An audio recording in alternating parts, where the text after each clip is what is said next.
I'm Bill Ogden, and I guess you could say I was the originator or organizer of Eagle Rock Reserve, which was back in I think 1984. I was hooked on the West, and I thought it would always be nice to have a place on a ranch, but not all the headaches that went with it. But also, we had a family cabin up in the North Shore of Lake Superior in the Huron Mountains.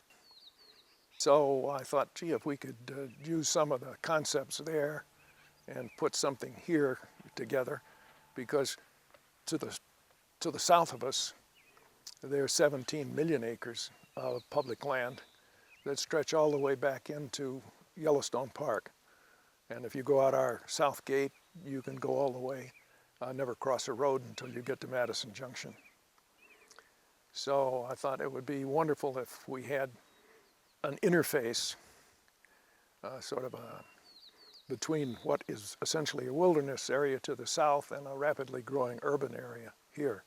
So that's what we tried to do. We tried to have some place where other people besides ourselves could live here, keep the open space, and keep it natural. And we have our elk herd that comes down and eats the bushes and rubs their antlers, and we've had practically everything here. We have black-tailed deers and white-tailed deer, and we have black bears. So we're in this interface between a very strong remnant of the tapestry that once covered this whole country, and we're sort of at the mouse-bitten end of it here. Well, the Owners Association represents the owners, and they're in charge of the place. And they have a bunch of covenants, which is like a constitution, that they all need to conform to.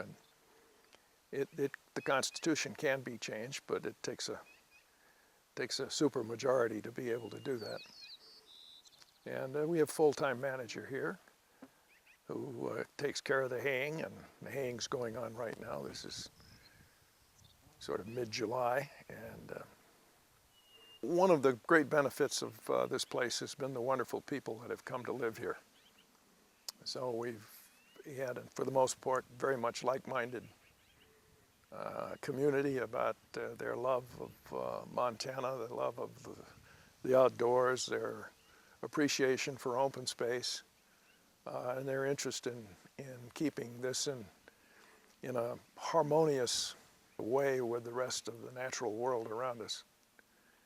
And Lincoln, there's a story about Lincoln at one time who was, I guess, on his way from Springfield to attend a trial or court hearing or something, and they came across a big tree, and the tree had a huge vine that wrapped all the way up.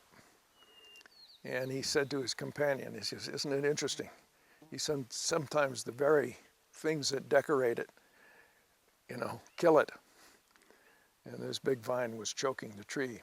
So we tried not to have this piece of open ground killed by the fact that we were going to use part of it for residential, but we retained most of it for agriculture. And as you know, from looking around here, a lot of it is in the forest behind us and backs up on the state lands and the national forest behind that. Right over my shoulder is where Clark went down the East Gallatin and across the pass behind us to meet Lewis up in the confluence of the Yellowstone River and the Missouri on his way back. And right below here, where Clark camped, is Fort Ellis, where Lieutenant Gibbon brought back the news of the massacre at Custer's massacre up in the Little Bighorn.